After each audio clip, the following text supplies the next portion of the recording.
Ba-doo-ba-doom.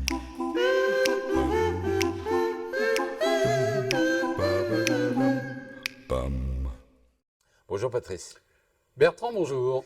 Alors aujourd'hui Patrice, tu as encore fait un choix étonnant, Ah oui. puisque on va parler de notre société à travers le regard d'une auteure. Elle se nomme Delphine de Vigan et elle traite d'un sujet d'actualité que l'on pourrait classer du voyeurisme ou d'exhibitionnisme. Qui ne l'est pas à travers les médias, la télévision, Facebook, Instagram et tous ces réseaux sociaux, YouTube et autres. Vivre pour être vu ou vivre par procuration. Alors, les enfants sont rois, c'est un slogan de 1968, Enfants rois. Donc, c'est le titre de ce roman, qui est bien un roman. Mais c'est un roman qui m'a perturbé énormément, parce que je fais partie des gens qui ont vu naître le téléphone portable, Bien sûr. bien sûr. Et ce roman qui se déroule de 2001, il est sorti en 2021, mais il se déroule de 2001 à 2031.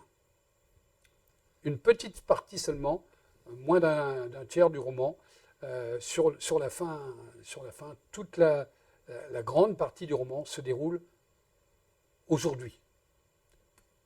On ne sait pas exactement quand, mais il se déroule entre 2001 et 2031, mais aujourd'hui. On peut imaginer que ça se déroule aujourd'hui. On découvre une famille qui vit grâce aux réseaux sociaux.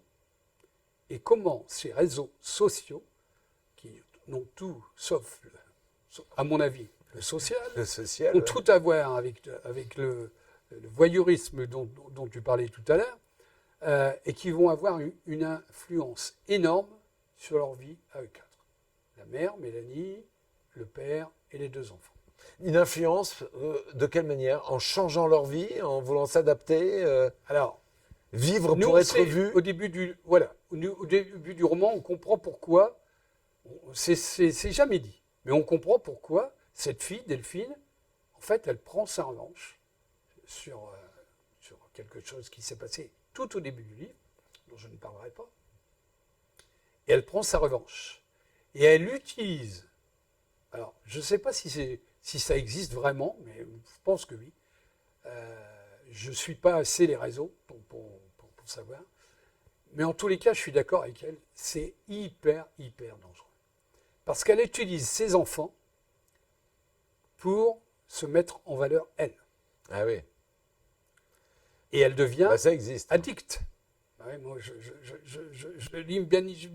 je l'imagine bien, parce que En les mettant en scène. du matin au soir, Ouais. elle fait des stories, elle les emmène dans un magasin. Au début, elle investit, donc c'est elle.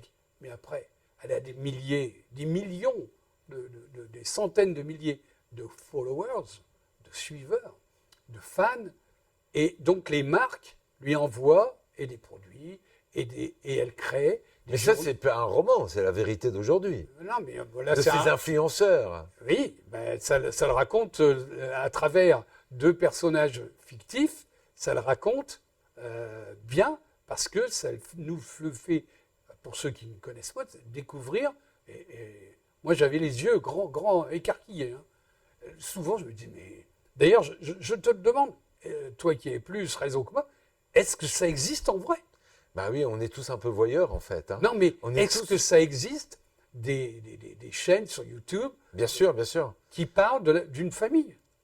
Oui, un peu avec le phénomène de type Love Story, on a mis des caméras dans des lieux un peu fermés et forcément maintenant, bah oui, il y a de plus en plus de chaînes de ce type. Mais juste avant d'aller un peu plus loin, quelle analyse tu fais le côté voyeurisme, est-ce qu'il est vraiment arrivé avec les réseaux ou est-ce que les réseaux répondent à une demande? Enfin, moi je suis pas jeune, et tout le monde le sait, mais honnêtement, on était un petit peu voyeurs des voisins, ça s'arrêtait là. Là, on est voyeurs de la planète. On peut aller regarder comment vivent des Japonais, comment. Enfin, Sans plus avoir de contact, sans plus sans d'échange. les connaître, on Ouais. devient. Enfin, moi, ça me. Je suis pas. Alors, ce roman est un très bon roman. Je ne suis pas un fan des réseaux. Ça, c'est clair, c'est net. Et parce que d'abord, c'est chronophage et que c'est le démon. C'est addictif aussi. Hein. Et c'est dangereux. Enfin, c'est dangereux et pour les gens qui suivent et pour celui qui est suivi. C'est-à-dire que Mélanie, elle devient contrainte et forcée de filmer tous les jours quelque chose. De mettre C'est le principe c'est le principe des des réseaux, influenceurs.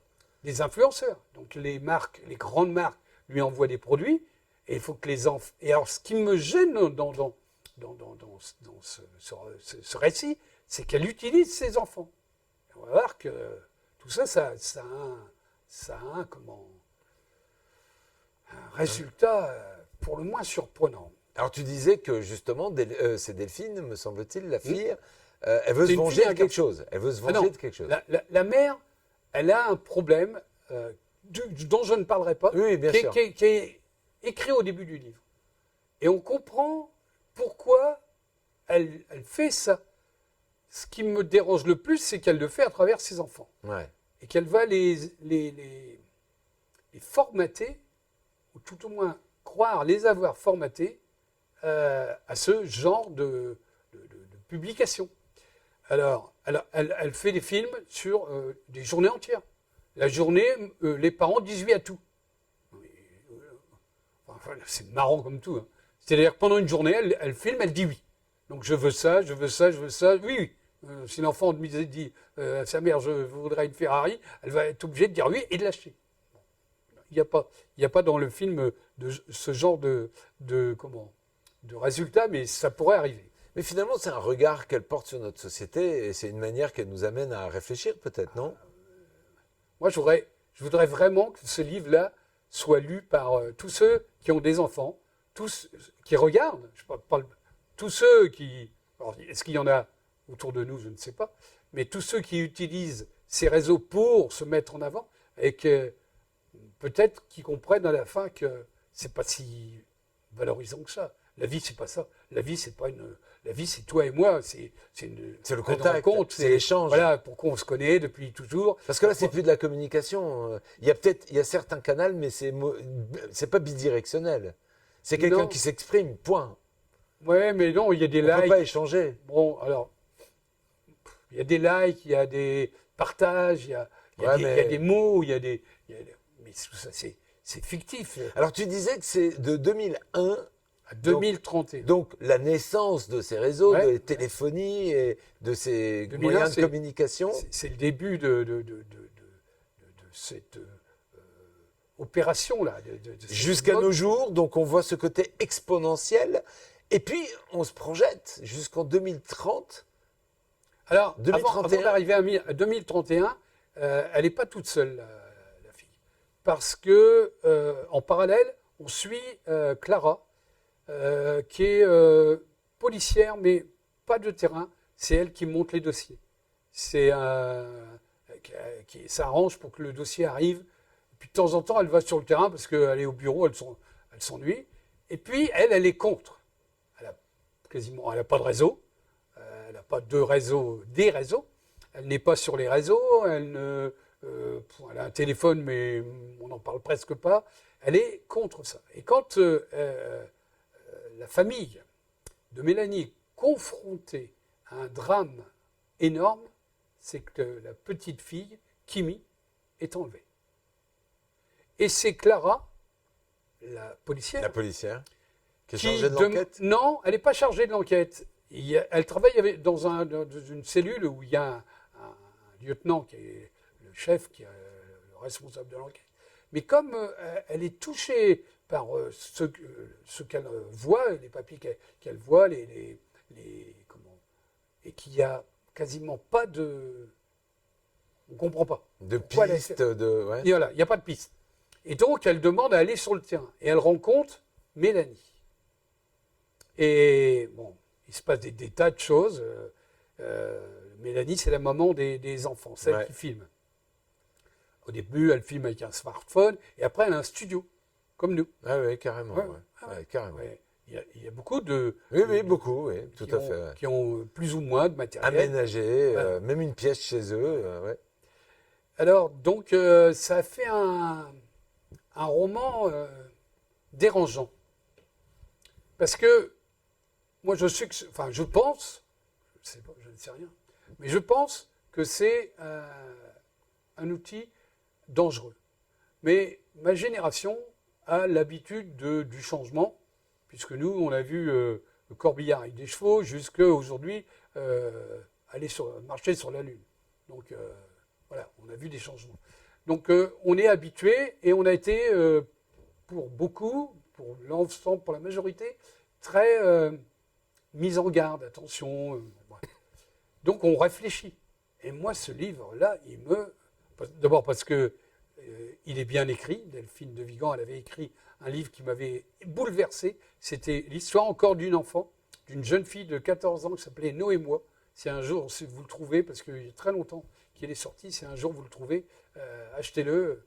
Il y a beaucoup de ces livres-là, je les ai eus sur une brocante, un marché. Ah bah, Voilà. Donc ça s'use pas. Hein. hein Ça, on Non. peut les lire, les Voilà. histoires ne changeront pas. Alors, réponds juste à ma ce livre-là, question, c'était Régine. parce qu'on arrive à la fin de cette Ouais. rubrique. Qu'est-ce qui se passe en 2031 ? Ah, je peux pas le dire. Bon, bah, on En découvrira dans le livre. 2031, il se passe des choses qui... c'est le plus important du livre. Voilà.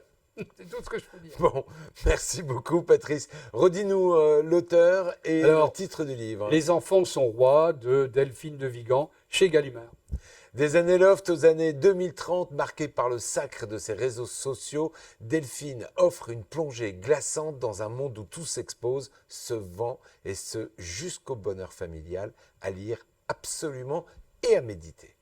Merci, Patrice. Merci Bertrand. Ba-do-ba-dum.